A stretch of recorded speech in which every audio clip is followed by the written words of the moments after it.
近咧有一篇好紅嘅文章咧，就講咧減肥咧就唔食高澱粉咧嘅食物係錯㗎喎。咁首先咧你要了解一下乜嘢係為之高澱粉嘅食物啦，因為無論喺減肥角度、心態嘅角度，我哋都好鼓勵你減澱粉質㗎喎。但係你知唔知道其實你日常食嘅啲嘢咧係咪真係高澱粉呢？好多咧濕疹同減肥嘅人都即刻問我：喂，咁其實我到底係食啲乜嘢嘅澱粉咧就中咗呢個叫做咧澱粉地雷咧？今日咧我就會用呢一個抗鹽減脂嘅角度咧同你拆解呢一個嘅排行榜啦。第一名咧真係完全係估佢唔到㗎喎。第10名，噔噔噔噔，白飯，冇錯啦，原來咧白飯係排最尾嘅。對我哋濕疹嘅朋友嚟講咧，白飯咧原來係最安全嘅澱粉質。點解？因為咧佢係冇麩質啦，亦都冇咁容易咧引起我哋嘅腸道發炎。反而咧喺第9位到第6位咧嘅水餃皮啦、麵條啦、麵包啦、饅頭咧，呢啲全部都係小麥嘅製品，充滿咗麩質。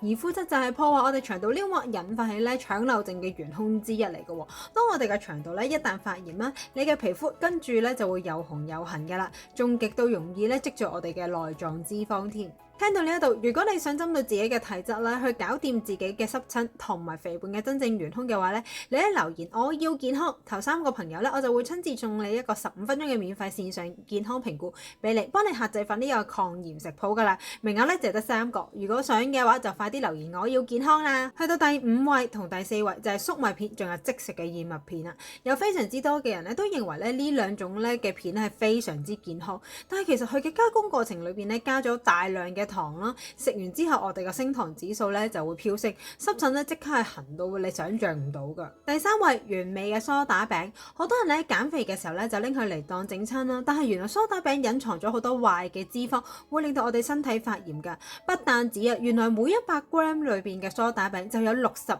克咧嘅澱粉質啦，即係話我哋大概食6塊左右嘅梳打餅咧就等於食半碗飯啦。而且咧有好多人咧真係食梳打餅停唔到口㗎，分分鐘咧唔係6塊啊，係16塊咧都有至。咁所以咧原來呢一個嘅澱粉陷阱咧就係真係非常之多人中㗎。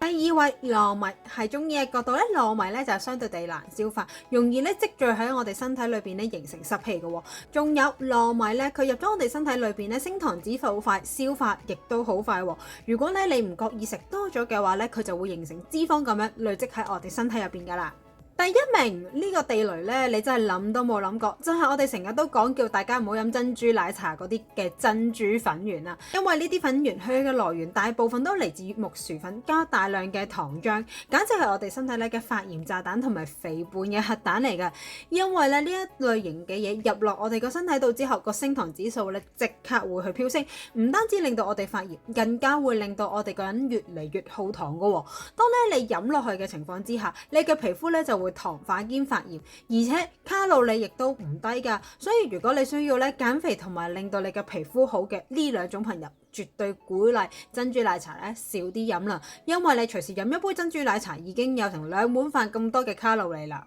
所以我哋要搞掂我哋嘅皮膚同埋減肥咧，唔係盲目咁去戒澱粉，而係要識得點樣去揀澱粉啊！如果你都唔清楚咧點樣去透過飲食裏邊去搞掂你自己嘅濕疹同埋減肥嘅話咧，歡迎你預約我1對1嘅健康諮詢，記得留言我要健康啊！仲有，如果你認為我呢條短片對你有幫助嘅話，麻煩你幫我 like 同埋 share 俾身邊有需要嘅朋友啦！我哋下一條短片再見，拜拜。